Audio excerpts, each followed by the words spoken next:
2년보다 한 5년 빠른 374년에 그 쪽에서 이렇게 온 북방불교입니다. 이쪽에 이 백제불교는 남방불교로부터 시작을 했어요. 그래서 남방불교의 흔적이 문은 일주문입니다. 기둥이 하나 있다고 해서 일주문인데, 여러분 왜 기둥이 6개인데 그런데 그쪽은 보주라 해서 그걸 넘어지지 않도록 받쳐주는 기둥이고, 저 큰 길주문입니다. 일이라고 하는 것은 불교에서는 특히 하나 아닌 둘이라고 하는 의미입니다. 그래서 둘이 아니고 하나다. 하나는 또 둘이다라고 하는 그런 불교의 철학을 담는 그런 문인데, 어디 가든 큰 사찰은 반드시 일주문이 있습니다. 일주문을 넘어가야 이제 이 마마라고 하는 것은 천연두를 말하죠. 그 두 개가 가장 무서운, 그래서 호환 마마보다 더 무서운 건 없다라고 하는데, 조선의 마지막 호랑이가 바로 이 불갑사 이쪽 경내 이 산에서 잡혔습니다. 저희 1910년도에 잡혔는데, 저 지금 호랑이 가죽이 목포 초등학교 김대중 대통령이 나오셨던 그 학교 강당에 지금도 저 호랑이의 가죽이 박제되어 있습니다. 근데 이 불감사 이 영광의 호랑이는 그 다음에 여러분이 가실 매간당과도 호랑이의 어떤 관계가 있어요. 그래서 제가 설명을 드리는 것이고, 남한의 마지막에 있던 호랑이가 이곳 불갑사 이 산에서 잡혔다는 것은 우리가 좀 기억해 볼 만한 것 아닌가 싶습니다. 불갑사의 가장 유명한 것 중에 하나입니다. 상사화라고 하는 홍보가 있는데, 여러분 상사병은 언제 걸린지 아세요? 상사병. 네. 그 사람 아시는 분? 상사병이 걸리는 시기가 언제? 아, 시기 인간적인가요? 인간적인가? 네? 봄, 여름? 가을. 아니고 상사병이 걸리는 시기는 봄, 여름, 가을, 겨울이 아니고 사랑할 때, 사랑하는 여인을 사랑하는 사람을 만나지 못할 때 상사병이 걸립니다. 근데 이 상사화는 여러분이 보시면 저 파릇파릇한 저 딱 보이죠? 저게 상사화입니다. 근데 상사화는 저 잎하고 꽃대하고 꽃하고 같이 만나질 않아요. 먼저 저것은 구근류인데, 추선화 같은 구근류인데 이른 봄에 가장 먼저 이제 싹이 올라옵니다. 근데 저 잎만 무성하게 있다가 8월 초 되면 저 잎이 다 어느 순간에 다 사그라지 없습니다. 없고 있다가 한 보름이나 한 달 있으면 꽃대가 올라와요. 그래서 꽃하고 잎하고 만나지 못한다 해서 서로 보고 싶다 해서 상사화를 붙였는데, 이거 불갑사 스님께서 그건 재미가 없잖아요. 그래서 이 아랫동네 하는 예쁜 처녀하고 수행하는 스님하고의 이루어질 수 없는 러브 스토리를 만들어서 그게 이루어지지 않으니까 그 처녀가 죽어서 저 아름다운 꽃이 됐다.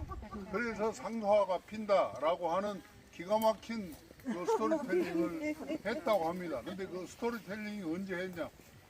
고려시대 때 했다고. 이게 우리 그 스님들의 이 창작력이 대단한 것 아닌가 싶어요. 여러분 가면 우리가 꽃무릇이라고도 하고 상사화라고 하고 이름이 여러 가지 있습니다. 그리고 꽃의 색깔도 다 다르고, 내려오시면서 저쪽에 홍보관이 있는데 여러분께서 개인적으로 홍보관을 한번 들려보시면 좋을 것 같습니다. 그리고 또 올라가시죠.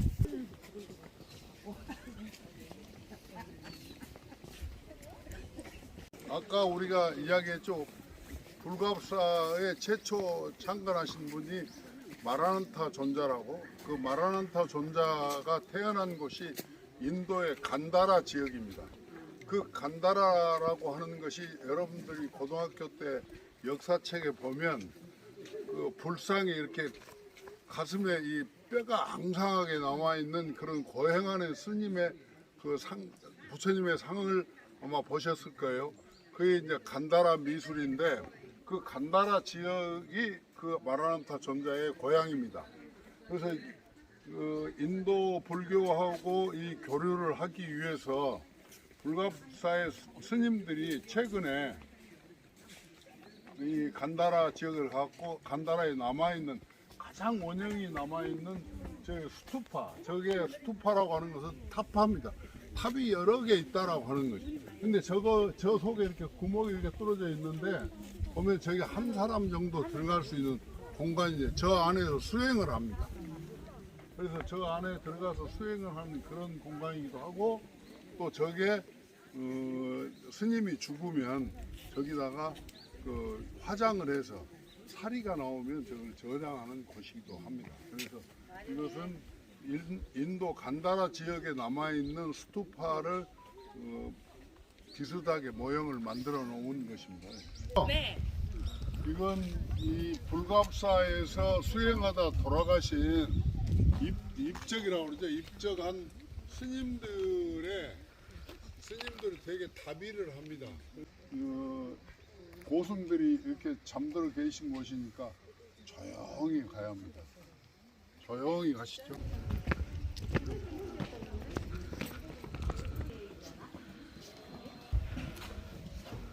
우리가 그냥 지나가면 절에 뭐 이런 게 있구나 그러고 지나가는데 좀 들어보면 아 그렇구나 또 새로움을 느끼게 되는 거죠. 이것은 사천왕입니다. 이 절을 지켜주는 네 분의 천왕이 지금 있는 겁니다. 동서남북을 지키는 호위하는 건데 원래 이게 불갑사에 있던 사천왕이 아니고 없었는데 조선 말에 설두라고 하는 스님이 낮잠을 주무시는데 갑자기 이 사천왕들이 울고 서 있더라는 거예요. 근데 바닷가에. 그래서 거기를 찾아서 가보니까 전라북도 고창 어디에 폐사지에 다 쓰러져 가는 절에 이 사천왕상만 남아있더랍니다.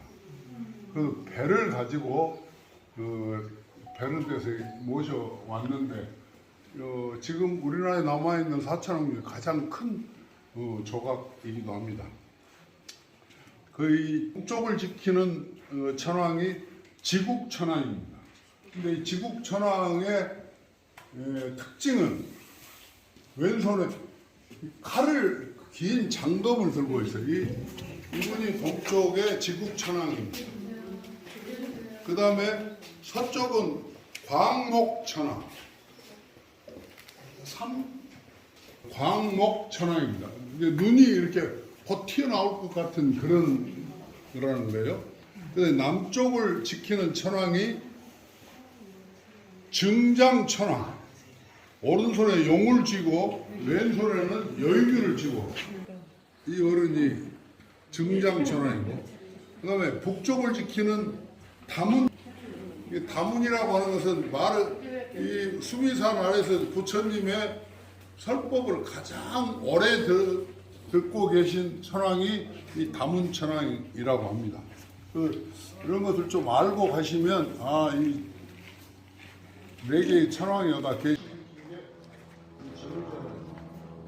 그때 이 호남이 이렇게 강한 이렇게 돼 있습니다. 그러니까 원래 누각이라고 하는 것은 2층에 있는 것을 누각이라고 합니다.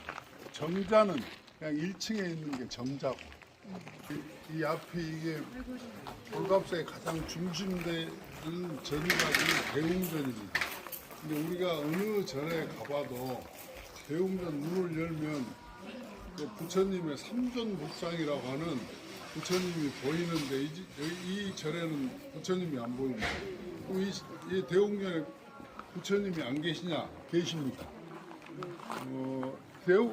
대웅전에 부처님이 안 계시면 전자를 붙이지 못합니다.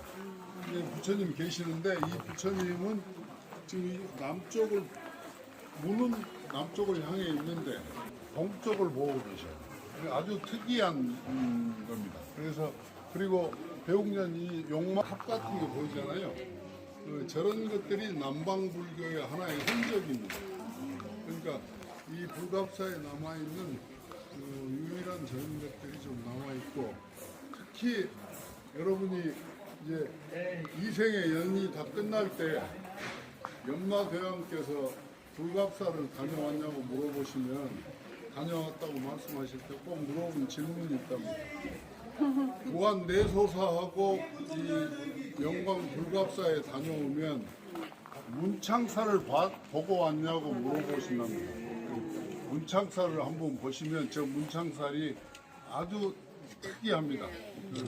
그래서 내소사에 있는 문창살하고 불갑사에 있는 문창살이 이 불교 이 전각들에 있는 문창살, 아주 아름다운 문창살이라고 그래요. 꼭 확인하시고 사진 찍어 놓으셔야 그 다음에 염라대왕하고 단판 지을 때 충분히 근거가 되리라고 보고 있습니다. 그리고 이 안으로 들어가시면 이 부처님 뒤에 보면 백의의 가늠보살상이 있습니다. 근데 얼마 전까지만 해도 아주 오래된 그 색이 바랜 백의 가늠보살상이었는데 최근에 개금을 해서 저는 별로 좋지 않지만 백의의 가늠보살상을 본다는 것도 좀 특별한 일이니까 들어가셔서 이렇게 뒤쪽으로 돌아 나올 수 있거든요. 그래서 한번 보시고 또 돈이 많으신 분은 불자나면 돈도 좀 넣으시고 그리고 돌아오시면 좋을 것 같습니다. 그리고 여러분이 앉아 계신 이런 것들이 우리가 불교 용어가 실제 생활화되어 있는 게 많아요. 야단법석이란 말을 쓰잖아요. 그 야단법석이란 말이 무슨 말이냐면 옛날에 부처님이 설법을 가르칠 때 이런 큰 전각이 없으니까 이 들에다가 이 부처님이 앉을 수 있는 법석을 깔고 거기서 설법을 했습니다. 야단에 단을 세우고 거기 앉았다. 이게 약간 시끄러울 거 아니에요? 그래서 야단 법석이라는 말이 나오고 우리가 죽기 살기로 뭐 한다 이판사판 하잖아요. 그건 스님을 분류할 때 이판승과 사판승. 이판승이라고 하는 것은 정진을 하기 위해서 수도하는 주로 스님들이 이판승이고 사판승은 이 절을 움직일 수 있는 행정할 수 있는 스님들이 밥도 지을 수 있는 스님도 있어야 할 거 아닙니까? 그런 분들은 사판승입니다. 그래서 원래는 이판승과 사판승이 싸우지 않는데 속세의 사람들이 이판 사판 해갖고 계속 싸운 것 같이 하는데 제가 물어보니까 싸우지 않다고 합니다. 여러분 오해하지 마시고 가서 한번 보시고 그 이 앞에 이건 단간지주라고 하는데 아까 말씀드린 대로 야단 법석을 할 때 큰 탱화를 묶는 그런 기둥의 보조 역할을 하는 겁니다. 그래서 더 큰 절에 가면 이 단간지가 더 크게 있는데 그래서 여기가 야단 법석 하는 자리다라고 하는 것을 아시라고 여러분 잠깐 여기 앉아보셔야 하겠습니다.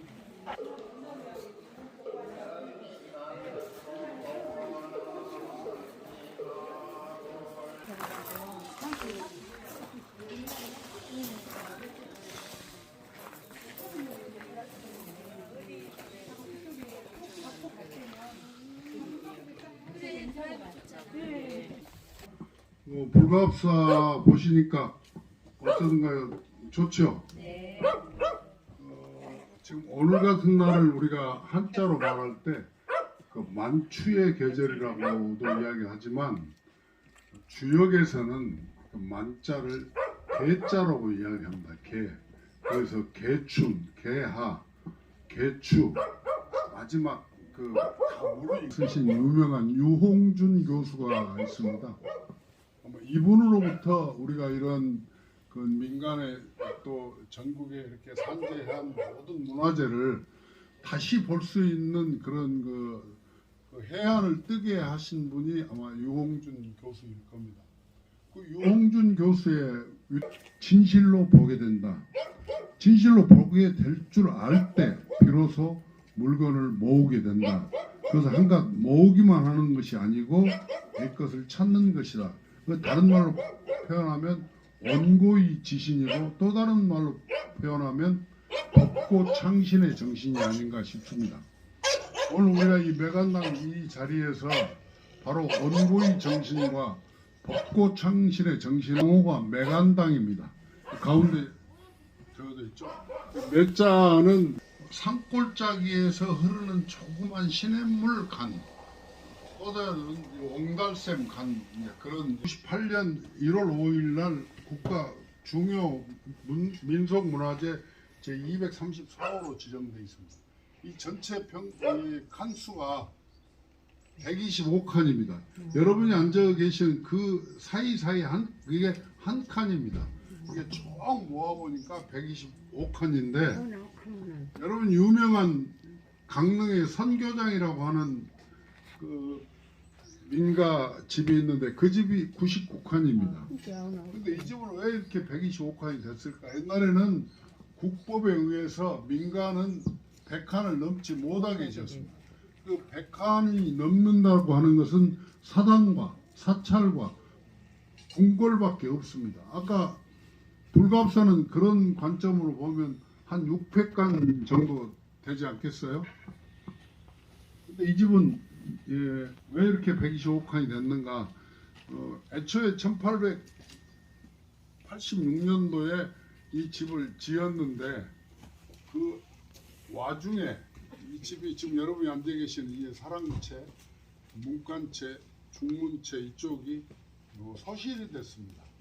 1942년에 다시 중건을 할 때 필요하니까 더 많이 지은 거예요. 그러다 보니까 125칸이 됐습니다. 그리고 1942년도에는 조선이라는 나라가 없었기 때문에 이런 국법의 제약을 받지 않았습니다. 5년에 건축된 민간 주택입니다. 건축자는 김사형 선생인데 그분의 호가 매간입니다. 직강공파 하나의 파조의 종갓집인데 종가로서의 의미보다는 매간당이라고 하는 고택의 의미를 더 많이 가지고 있습니다. 이 연안 김씨의 김재남이라는 분이 아주 유명한 분인데 그분이 임목대비의 친정 아버지인데 그 아주 가까운 집안이었던 거예요.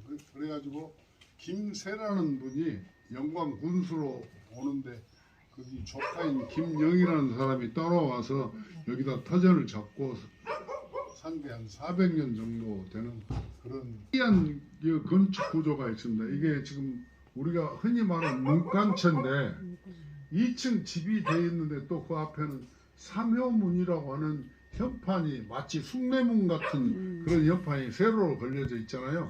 좀 특이한 현판인데 여러분 제가 아까 굳이 한번 올라가 보시라고 한 이유가 있었습니다. 거기 보면 흔히 요새 말로 하면 표창장, 옛날 말로 하면 정료입니다. 효자 세 분이 한 집에서 효자가 한 사람만 나도 어마어마한데 이 집에서는 효자가 세 분이 났습니다. 그래서 임금님께서 그 효자상을 내려서 이렇게 붉은 주치를 해가지고 정료를 내리는 겁니다. 그래서 저걸 지금 저기다 했는데 대개 효자비랄지 연료비는 동구 밖에다 세워서 많은 사람들에게 자랑합니다. 근데 이 집은 동구 밖에 세운 게 아니고 자기 집 문간 위에다 정료를 세웠어요. 근데 저 삼효문은 누가 썼는고 하면 고종의 친형인 이재면이라고 하는 고종의 친형이 쓴 글입니다. 그러니까 왕가의 친형이 삼효문을 쓰고 왕들이 세 분의 효자를 정려했다. 그러니까 여기에 들어오는 모든 하인은 고개를 숙이고 들어와도 된다라고 하는 그런 당당함과 자부심이 있는 그러한 집인 거죠. 그리고 이 집의 구조는 악을 끝까지 드릴 수 있는 데까지 드리는 게 지성입니다. 그러면 그 지성을 드릴 때 인간이 할 수 있는 최고의 정성을 쏟는다는 이야기예요. 그러면 누가 응답을 하느냐? 하늘이 응답한다는 거예요. 그래서 이런 효자의 이야기를, 연료의 이야기를 들어보면 인간이 가질 수 있는 최고의 그 인내의 한계까지 가서 지극한 정성을 바칠 때 하늘이 감천했다. 그래서 지성이면 감천이다라고. 대개 이 효자들 효라고 하는 것은 그렇게 지성을 더 시속에 물들지 않고 아주 은일의 선비의 삶을 살겠다라고 하는 뜻이 매간이라고 합니다. 익수제라는 말이 나이가 들어갈수록 건강하게 오래 살겠다라고 하는 그런 염원인데 명필이 쓰신 겁니다. 근데 안타까운 이 집 사람들이 살고 있는 경영의 방식이 무엇이겠는가를 우리가 한번 생각해 보면 결국은 겸손입니다. 좀 이따 제가 투어를 할 때 보시면 이 집이 왜 이렇게 이 집도 좋은 터인데 더 좋은 터를 놔두고 여기서 살았겠는가를 한번 생각해 보면 이 사람들은 겸손했구나를 알 수 있을 것 같습니다. 그 다음에 효숭상입니다. 아까 보듯이 이렇게 자기 선조들의 효자의 정렬을 드높여 놨는데 이 집에서만 봐도 이게 지금 매간당입니다. 이 매간당 주인이 살 때는 이 전체 방이 다 자기 방이었는데 그 아버지가 돌아가시고 난 다음에 익수제 주인이 김혁기 씨가 이 집 주인이 될 때는 자기 아버지가 살았던 방을 쪼개서 거기를 거처하지 않고 자기는 조그만 골방에서 산 겁니다. 그 다음에 이 손주인 이 김종관 선생은 자기 할아버지 아버지가 거처했던 방을 거처하지 않고 이쪽에 살았다는 거예요. 이런 것들이 전부 효라고 하는 것은 우리가 내림이라고 그러잖아요. 우리가 음식을 내림 음식이라고 알지만 효 역시 내림입니다. 그래서 우리가 보면 어렸을 때 형하고 싸우거나 누나하고 싸우면 어머니께서 꼭 이런 말씀을 하시곤 했어요. 위에서 물쪽박으로 머리에다 물을 찌끄르면 어디로 내려가냐? 발등으로 내려간다. 그것이 내림입니다. 효는 내림입니다. 오늘의 여러분들의 자녀들이 나에게 어떤 효를 주장할 게 아니고 여러분들이 여러분 부모에게 어떠한 효를 했는가를 한번 생각해 보면 그 속에 답이 있고 절충안이 나올 것으로 생각이 듭니다. 경주의 채부잣집이라고 하는 그 집에는 세 가지 지켜야 할 금원이 있습니다. 가뭄에는 절대 인근에 논밭을 사지 마라. 그리고 심리 안에 굶어 죽는 사람을 없게 해라. 그 다음에 진사 이상의 벼슬을 하지 마라. 그래서 지금 경주 채부잣집이 이렇게 700년 가까이 부를 누리고 살지 않는가 싶습니다. 은 그 명제 고택이 아주 유명한 고택인데 한 번도 그 집에 살지 않았다고 합니다. 자기는 조그마한 집에 사는데 그 명제 역시 무슨 이야기를 했냐면 명제 이 종가에서는 양잠을 하지 마라라고 했답니다. 그 양잠을 하면 일이 많잖아요. 그 일을 하면 다른 그 일가부치들 그 식솔들이 전부 고생을 하니까 그 명제네 집에서는 양잠을 하지 마라라고 했다고. 그러니까 그 선인들의 말씀 한마디가 얼마나 많은 사람들에게 그 영향을 주는가를 우리가 500년 사이에 가장 큰 기둥이 두 개가 있습니다. 충과 효입니다. 근데 충과 효를 이렇게 가져올 수 있었던 것은 뭐냐? 조선 시대의 교육은 두 가지를 가장 중요하게 했습니다. 논어와 효경을 반드시 배우게 했습니다. 우리가 명심보감이라고 하는 책은 조선에서 만든 유일한 책입니다. 그래서 아주 좋은 명기들을 모아가지고 그것을 가르쳐. 수지부모다. 불감 회상이면 효지시하라. 입신행도면 양명어 후세. 이현 부모 효지종양. 이말 시체발부는 수지부모란 말은 여러분 많이 들어보셨죠? 내 머리털이 심지어 손톱 발톱이 자라나는 것은 내가 자라는 게 아니고 부모가 줬기 때문에 그렇다. 그래서 이것을 훼손하면 안 된다. 그것이 바로 효의 시작이다. 그 다음에 커서 몸을 세워서 도를 행하면서 후세의 이름을 드날려서 바로 너의 부모가 누군가를 드러내는 것이 효의 끝이다라고 했습니다. 그래서 반드시 세상에 태어나면 자기 몸을 잘 가꾸고 그 가꿔서 열심히 살아 출세해서 내 아버지가 누구다라고 하는 것을 밝힐 수 있어야 효의 끝이다라고 하는 그런 이야기입니다. 이 말을 다시 표현해 보면 일제 때 한말의 의병의 기폭제가 됐던 게 단발령입니다. 이 단발령이라고 하는 것은 뭐냐면 바로 그 머리 상투를 자르게 했던 거예요. 그래서 그때 조선의 유생들은 두가단이나 발부단이다. 내 목을 자를 수는 있어도 머리는 자를 수 없다. 그게 한말 의병의 시작입니다. 그러니까 결국은 이 일제는 조선의 자존심을 건드린 것이고 조선이 가지고 있는 500년 동안 가졌던 가장 정수를 건드린 겁니다. 그래서 한말의 의병들이 끝까지 일어날 수 있었던 것은 바로 그러한 조선이 가지고 있는 자존심에 대해서 어떻게 지켜야 할 것인가를 다시 생각해보고 그것이 다시 국권과 또 왕과 이렇게 연결되지 않았나 싶습니다. 현대 부득이 김혜지 선생 때문에 그만하겠습니다. 여러분 고맙습니다. 이게 천연 비누인데 우리 집사람이 이 천연 비누 공방을 합니다. 근데 마치 내 차에 이게 딱 하나밖에 없어요. 그래서 혹시 다른 분이 생신인 분은 저한테 알려주시면 주민등록 확인 후에 집으로 보내드리겠습니다. 생일 축하합니다. 구경하세요. 본인 오침 안정법으로 책을 만들어 볼 거예요.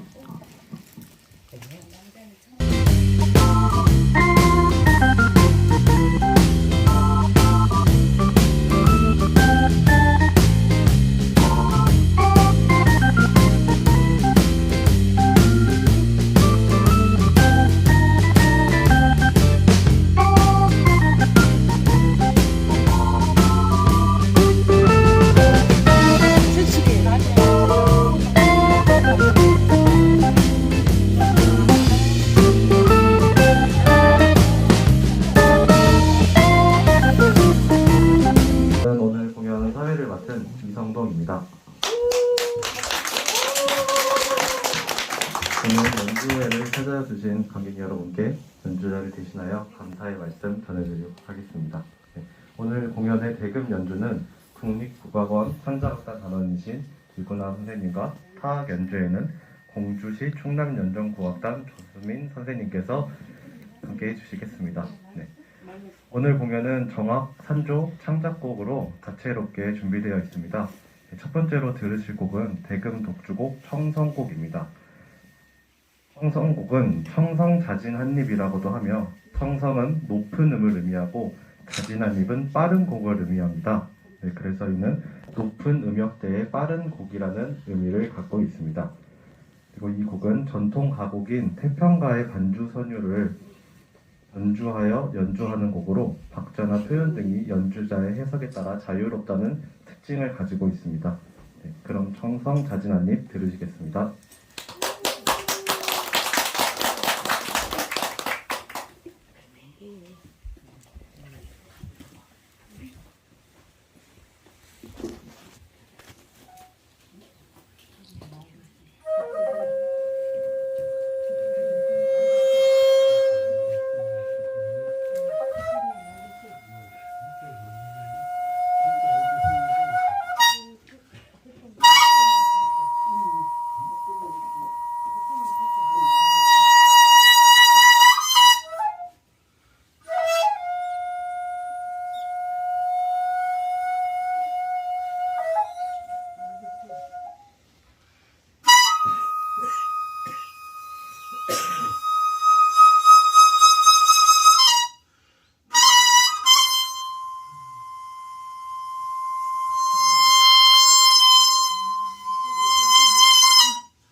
있는 자리를 좀 마련할까 합니다.